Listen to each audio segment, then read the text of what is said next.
There are secrets in Freddie Mercury's life that have been barely spoken of, secrets that even time itself refuses to reveal.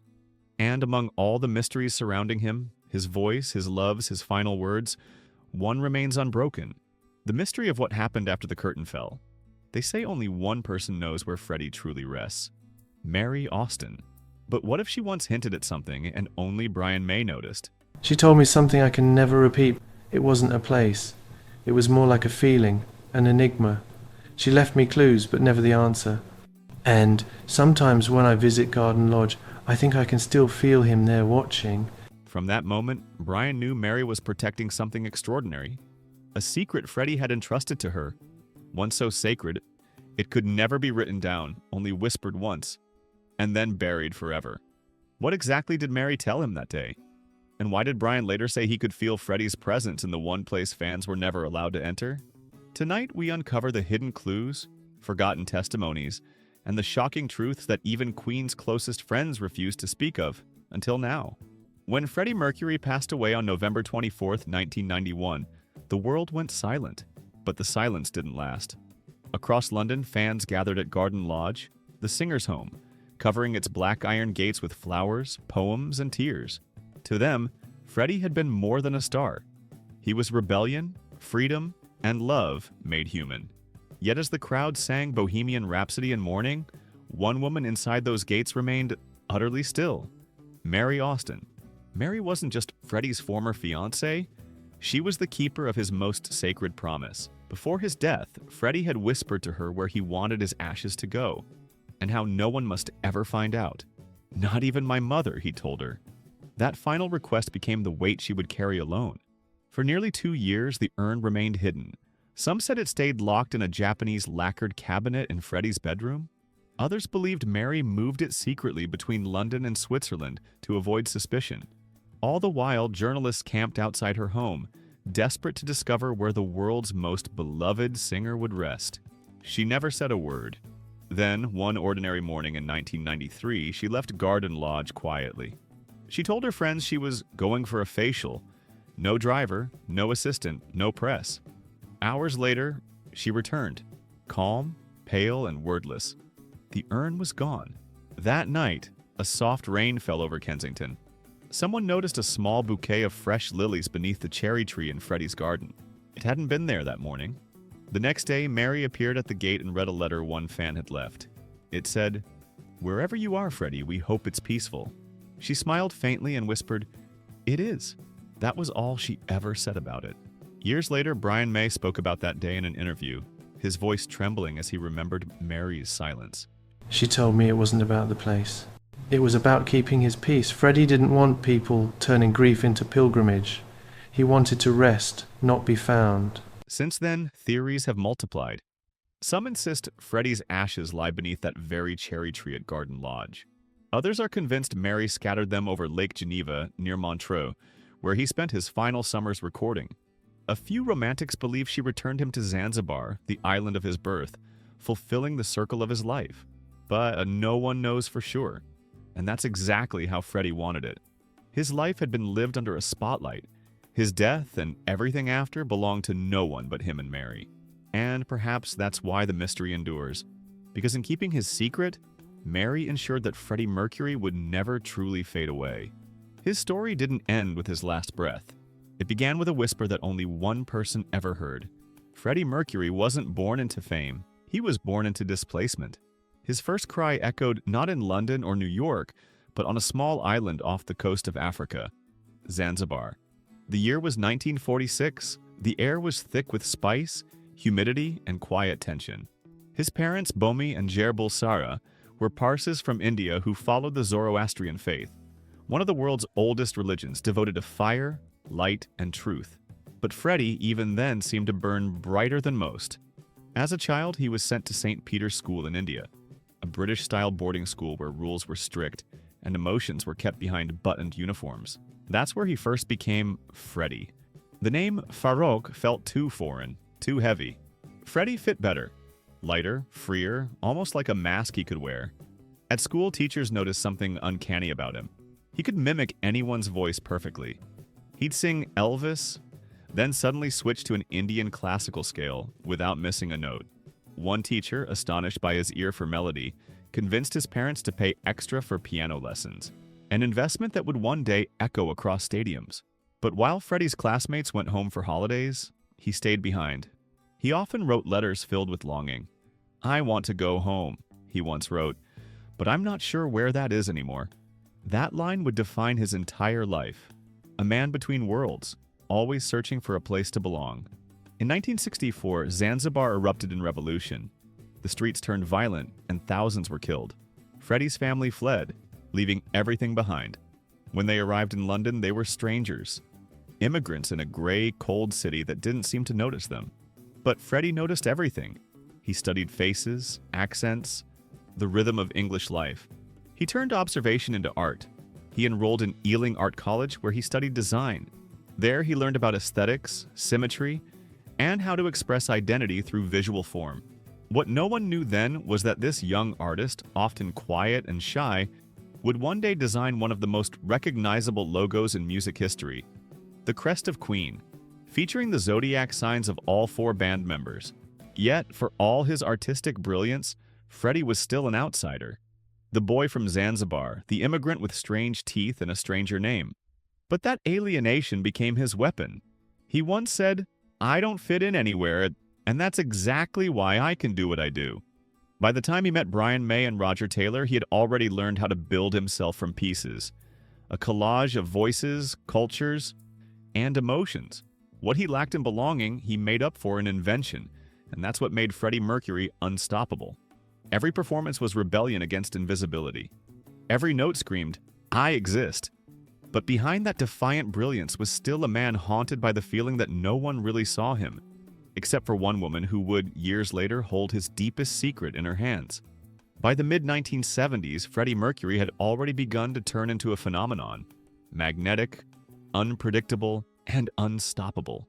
His voice could ignite a crowd of thousands, yet when the lights went down, he was still the same lonely boy from Zanzibar, searching for someone who could see past the performance. That's when Mary Austin appeared. She wasn't a fan or a model or a star. She worked quietly in a London boutique. Shy, reserved, nothing like the people Freddie usually surrounded himself with. But the first time he saw her, he told a friend, "That's the woman I'm going to marry." It was an impossible claim, and yet somehow it became true. For a time, Freddie and Mary moved in together, sharing a tiny apartment where he'd play the piano deep into the night. Neighbors complained. He laughed. Their relationship was filled with light and laughter, the kind that only comes when two people find comfort in each other's presence. Freddie often called her his home, the one place in the world that didn't ask him to pretend. But as Queen's fame grew, so did the distance between them. The more Freddie explored the boundaries of art and identity, the more he began to question himself. The stage had become a mirror, one that reflected truths he could no longer ignore. One night he came home late, pale and quiet. He sat beside Mary and simply said, "There's something I have to tell you." Then after a long silence, he confessed that he was bisexual. Mary looked at him for a moment, then smiled gently and said, "No, Freddie, I think you're gay." That moment changed everything. Their romance ended, but something deeper began. Freddie later said that losing Mary as a lover meant finding her as a soulmate. He told friends, "No one will ever replace her. All my lovers ask why they can't. The answer is simple. They never will." Even as he drifted into new relationships, some fleeting, some destructive, Mary remained his constant. She was the one who picked him up after heartbreak, who grounded him when the fame became too heavy. And when he bought his home, Garden Lodge, he made sure Mary had one of her own, just around the corner, so they'd never be far apart. Years later, as his health began to fade, she was the one he called for first. Not his bandmates, not his doctor. Mary. It was Mary who would sit by his side when he couldn't stand anymore. Mary who listened as he whispered his last wishes. And Mary who promised she would protect him, even after death. "He told me exactly what he wanted," she said, years later. "And I've kept that promise. I'll keep it for as long as I live." What neither of them could have known then was that the promise would become one of the greatest mysteries in rock history. A secret guarded so fiercely that even Brian May and Roger Taylor would never fully uncover it. By 1980, Freddie Mercury was a global icon. Queen had conquered the world. Stadiums thundered with "We Will Rock You." Radios echoed "Another One Bites the Dust." and fans screamed his name from Tokyo to Rio. Yet behind the flashing lights and the theatrical smiles, something in Freddie had begun to shift. Fame had given him everything, except peace. In public, he was indestructible. On stage, a force of nature, commanding, playful, divine. But offstage, his laughter faded quickly. Friends noticed it. Mary noticed it most. There were days when he'd stare into the mirror for hours, as if searching for the person he used to be.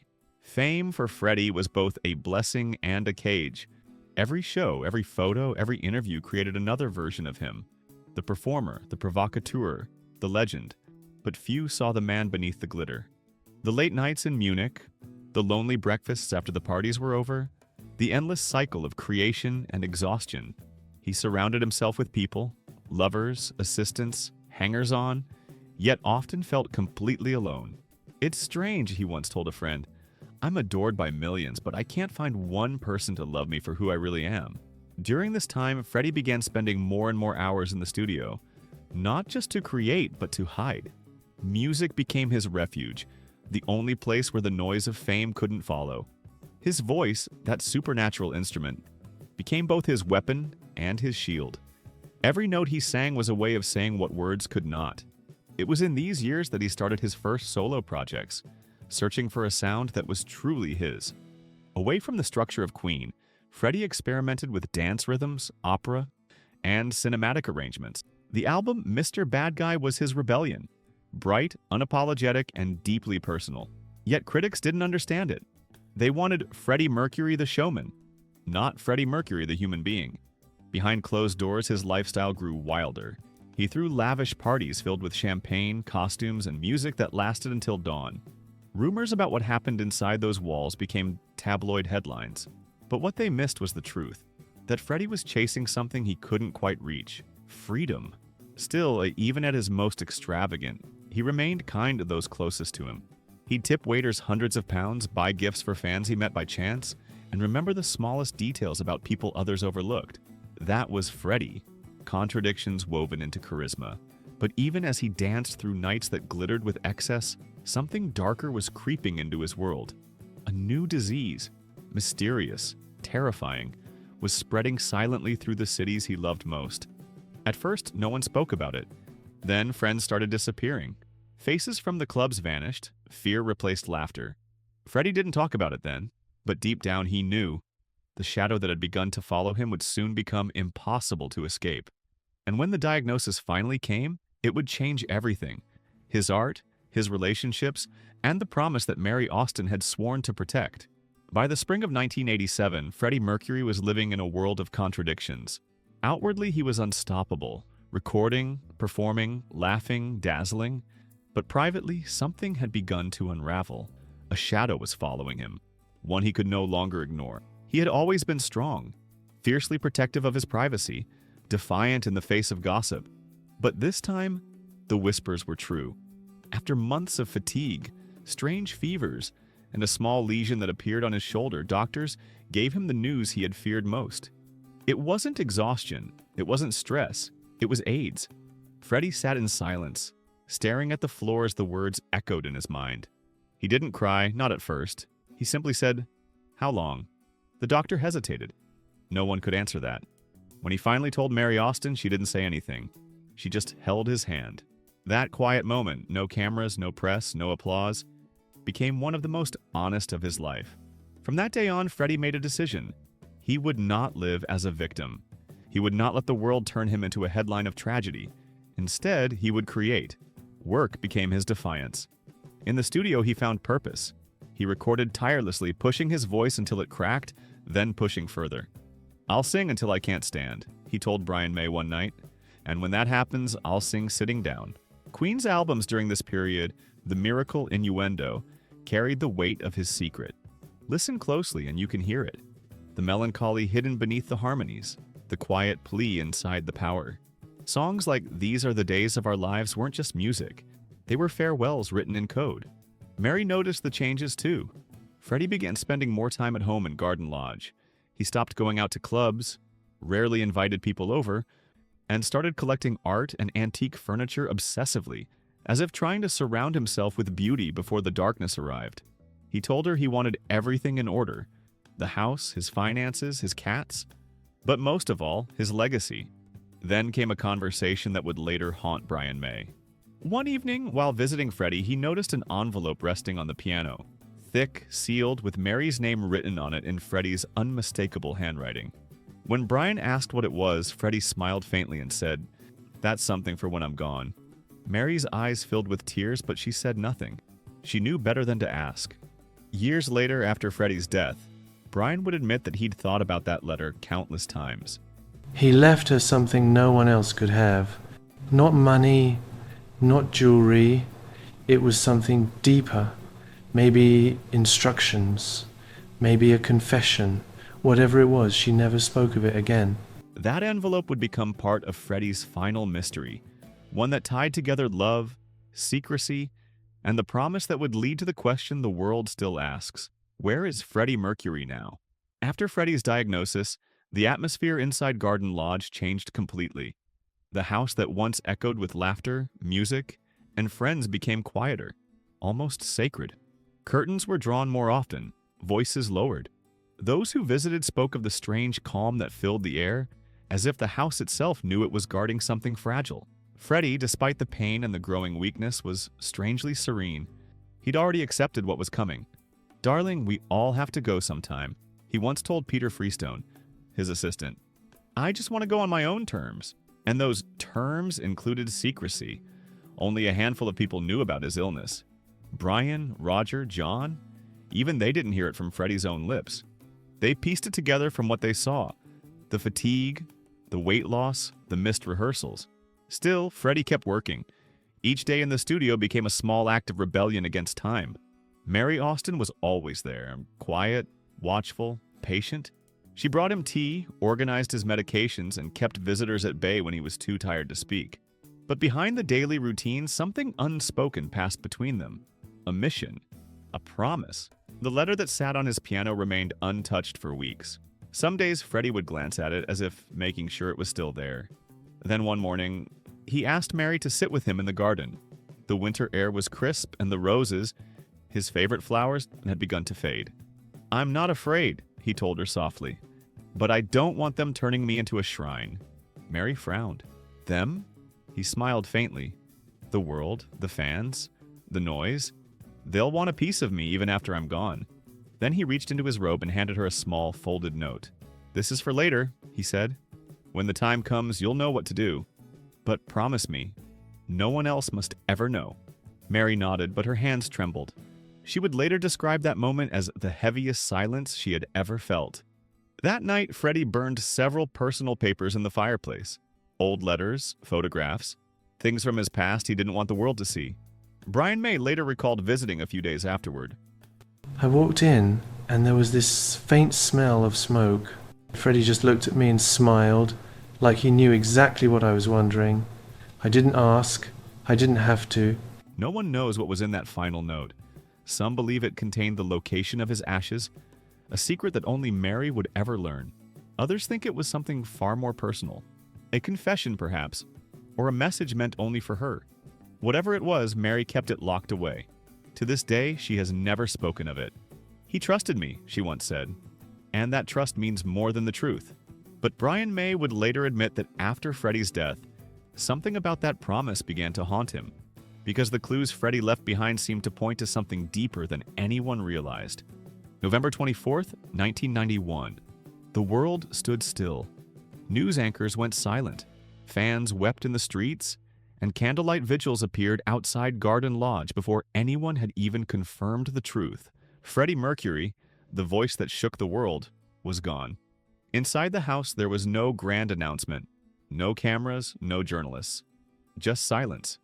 Mary Austin, Jim Hutton, and a few trusted friends stayed with him until the very end. They closed the curtains, lit candles, and waited through the night. Peter Freestone later said, "The moment he left, the air changed. It was as if even the walls knew." A few days later, Freddie's body was cremated at Kensal Green Cemetery in London. Only 30 people were allowed to attend. No fans, no press, just those he had personally chosen. His coffin was carried in with a single white rose placed on top. The service was simple, Zoroastrian, private. But what happened next? That's where the mystery begins. Mary Austin was given the urn containing his ashes. Those close to her said she carried it home herself, holding it like something infinitely fragile. For 2 years, it stayed inside Garden Lodge. No one knew where she kept it, not even Freddie's closest friends. Brian May remembered visiting her once and noticing something odd. There was a small vase on the piano. Nothing remarkable. But when I looked at it, Mary gave me this look. The kind that says, "Don't ask." So I didn't. In interviews, Mary would only say, Freddie didn't want to be dug up or turned into a spectacle. He wanted peace. But even peace leaves traces. Neighbors once claimed they saw Mary leaving Garden Lodge early one morning, carrying a small velvet-covered container. She told her driver she was going to the facial appointment, the same phrase she had used to distract the press. But she never went to the salon that day. Where she went remains unknown. Some believe she went to Freddie's favorite spot in Kensington Gardens, where he often sat to write lyrics in solitude. Others insist she traveled to Zanzibar, fulfilling Freddie's wish to return to his birthplace. But a few, including Brian, suspect something far more intimate. There's an energy in that garden. When I walk through Garden Lodge, I feel him there. Not just memories, something alive. I think Mary knew exactly what she was doing. Years later, when fans who visited the mansion after Mary closed it off to the public said they often felt an inexplicable calm near the old oak tree behind the house. Some left flowers there, even without proof.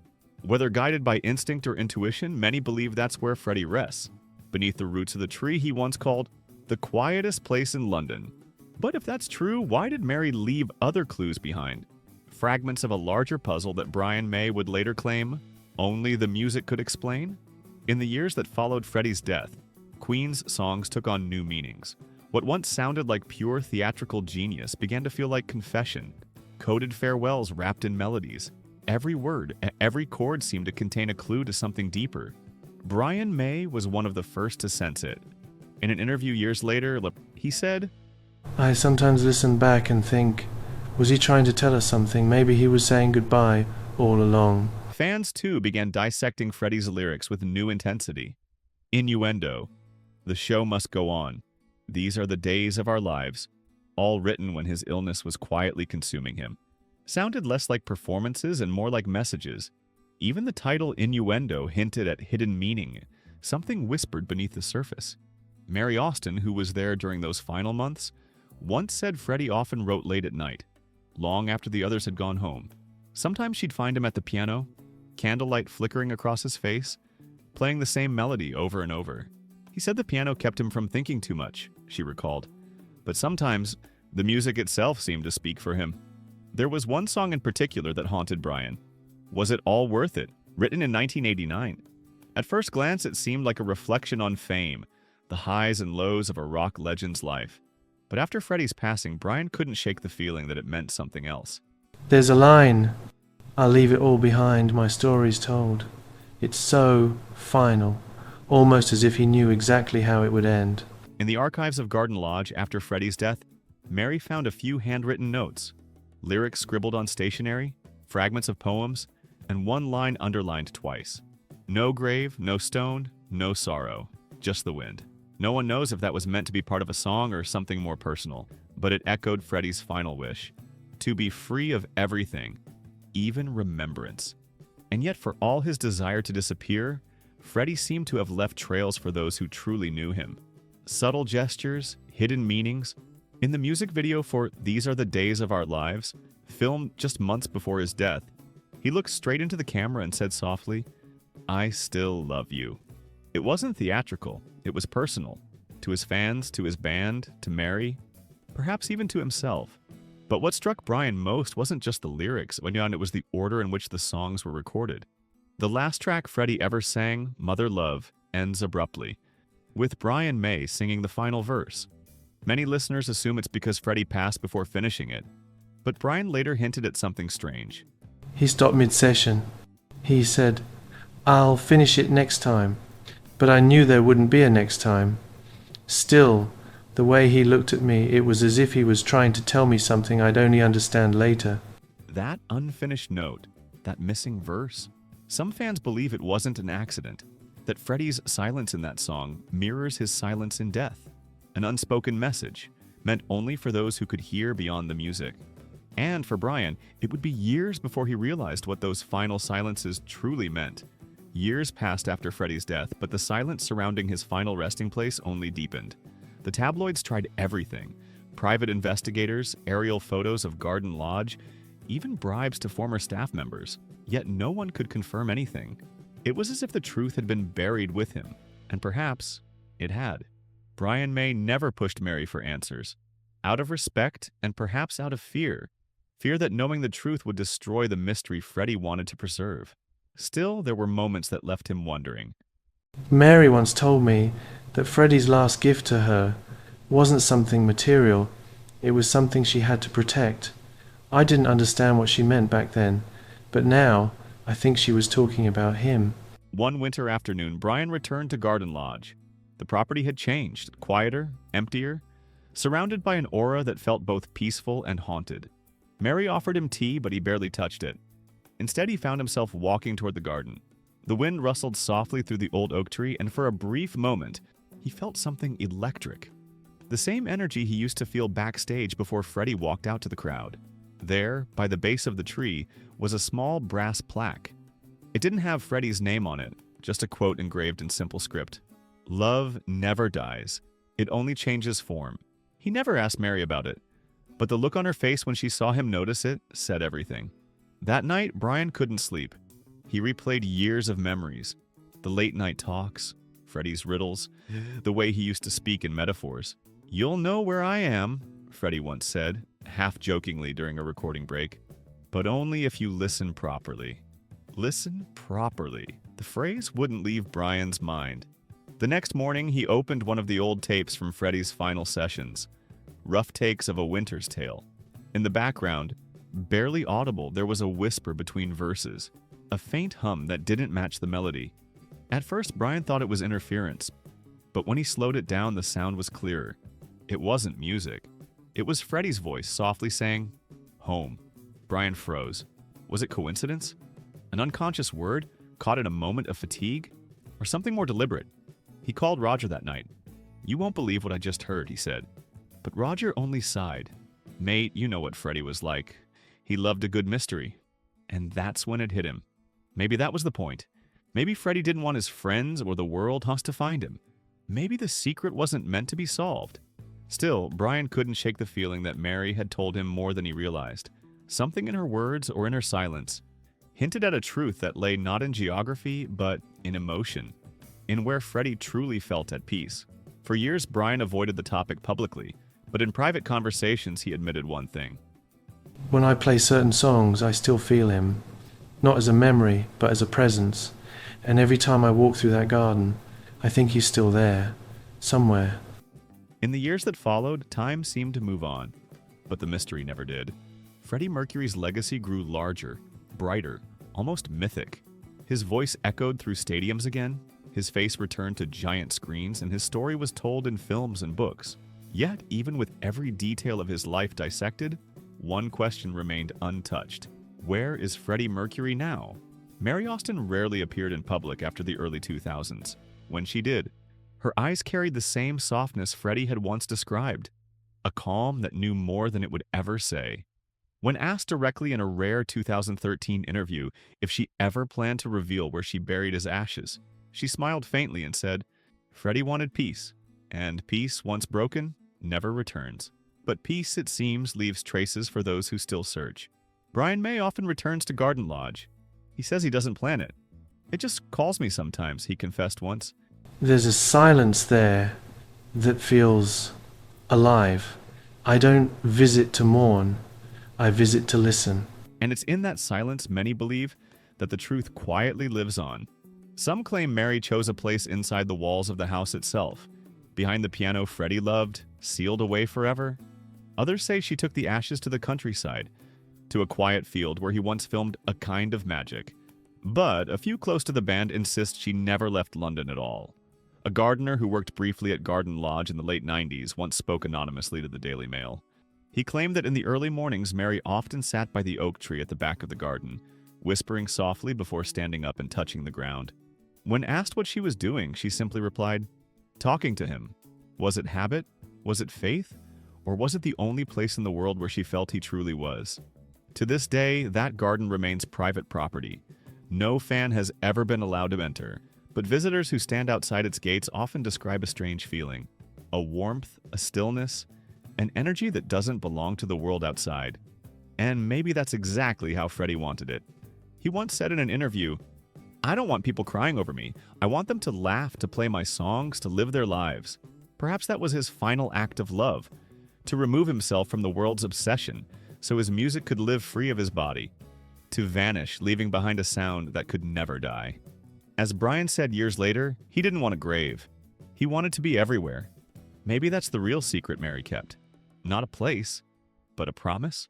Because Freddie Mercury doesn't rest under any stone or beneath any tree. He rests in every song, every echo, every voice that dares to sing louder than fear. And for those who still listen closely, he never really left. If this story moved you, tell us what you believe. Did Mary truly bury Freddie at Garden Lodge? Or somewhere only he would have chosen? Drop your theory in the comments below. And don't forget to subscribe for more untold stories, mysteries, and emotional journeys into the lives of the legends we thought we knew.